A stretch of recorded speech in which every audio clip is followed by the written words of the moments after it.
Just remember the stuff presented by this creepy bear is from the Evolution 101 website, written by the Understanding Evolution team. Commentary by Rent-A-Friend2000, that's me! They begin with a simple definition. The definition. Biological evolution, simply put, is descent with modification. Definition fail! This is put a little too simply. Everything that lives is descended from something of its own kind, and most are not clones of their parents, save a few bacteria and other wee terrible base days. This weak sauce definition means that you, being descended from your parents but being not their clone, are an example of evolution.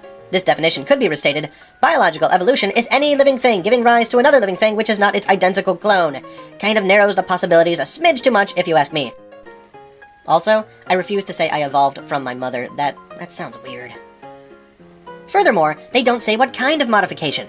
I think we'd all agree that a normal four-legged dog giving birth to a one-legged puppy named Little Brother would be descent with modification, but hardly a big evolutionary leap forward.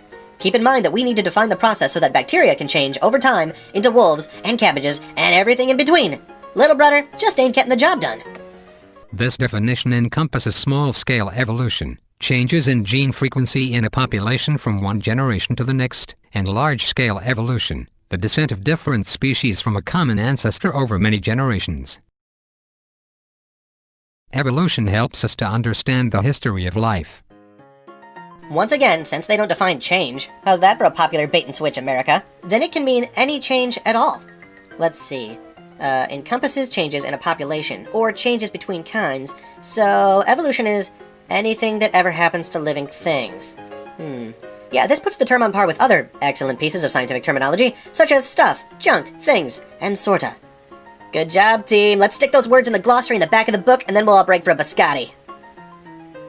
Why does a team of PhDs come up with such a weak definition? For 3 reasons.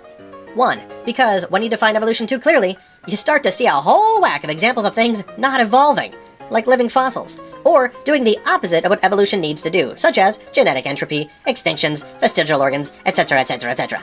2, the evidence only supports the first category they provide, small-scale changes within existing kinds.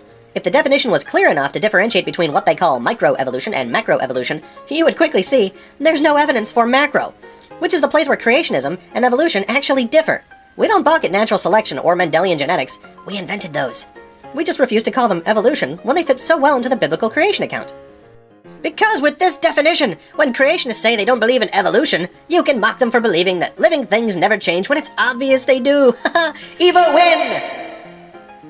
Also, helps us to understand the history of life seems to be their way of saying, is the religious dogma with which we will interpret the data, if we bother with any.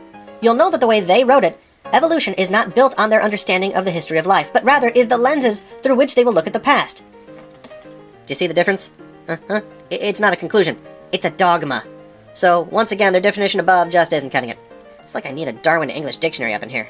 What evolution must mean in order to be a useful term is a definition like this.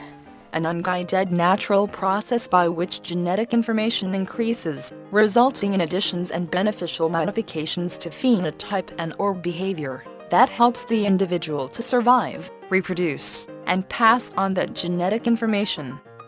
This is evolution the process. Evolution the worldview is this. All living things are the result of the evolutionary process, going back in time through common ancestors, until arriving at a first universal ancestor, a single cell, which itself was the result of matter plus time plus chance, meaning that all life is merely a chemical process beginning with rain falling on rocks.